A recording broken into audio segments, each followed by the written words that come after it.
So far, we've only looked at a one-dimensional case, where heat transfer occurs in a single direction. The temperature field T is a function of the x-coordinate.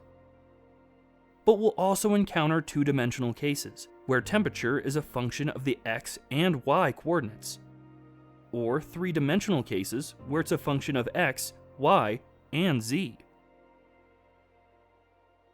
To understand how we can apply Fourier's law to these cases, we first need to understand how heat flows in 2 and 3 dimensions. Conduction is always driven by a temperature difference, which means that no heat will flow along isotherms, which are lines of constant temperature in 2 dimensions, or surfaces of constant temperature in 3 dimensions. Since there can't be a component of the heat flux vector that's aligned with the isotherms, in isotropic materials, heat must always flow perpendicular to the isotherms.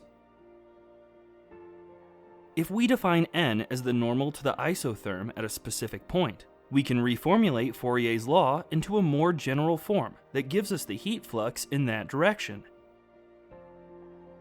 We can also express this in terms of the x, y, and z coordinates.